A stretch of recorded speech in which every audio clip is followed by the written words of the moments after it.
ចាជំរាបសួរក៏ដូចជាសួស្តីបងប្អូនទាំងអស់គ្នាថ្ងៃនេះដែរគឺខ្ញុំមកបង្ហាញបងប្អូនពីរបៀបខ្ញុំស្ដារសាច់ជ្រូកបងប្អូនអញ្ចឹងជាដំបូងគឺយើងមកធ្វើការកាត់បន្លែរបស់យើងជាមុនសិន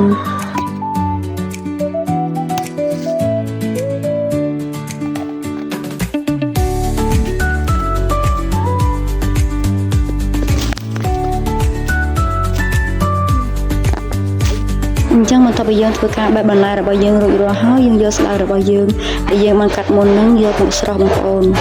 ហើយបន្ទាប់ពីស្រោះហើយយើងចាប់ផ្ដើមបេះសន្លឹកហើយនឹងផ្ការបស់វាបងប្អូន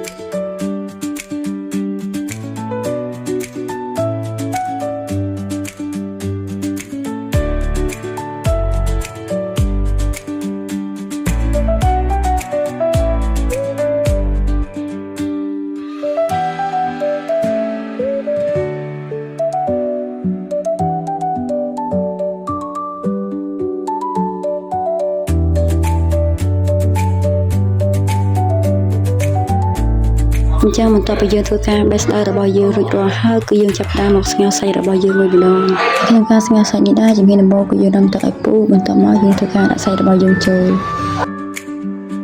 ហើយបន្តមកទៀតគឺយើងធ្វើការច្របល់ទឹកអំពិលទុំរបស់យើងយកគ្រាប់ចេញហើយយើងយកទៅទឹកវាបានហើយបងប្អូន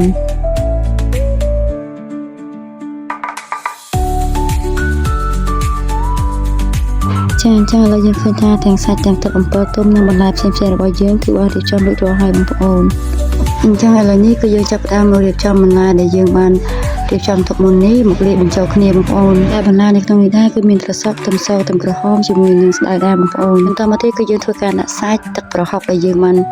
ចំហុយមុននឹងទឹកអំពិលទុំហើយគ្រឿងទេសរបស់យើងគឺមានអំបិលស្ករប៊ីចេងនៅឯងបងប្អូនហើយបន្តមកទៀតគឺយើងធ្វើការដាក់ជាមួយនឹងម្សៅរបស់យើងចូលបងប្អូនហើយចំពោះម្សៅនេះដែរបងប្អូនស្រោះវាឲ្យរាងទន់បន្តិចបងប្អូនហើយជាចុងក្រោយគឺយើងធ្វើការដាក់សណ្តែកដីលីងចូលបងប្អូនហើយចំពោះសណ្តែកដីលីងនេះដែរ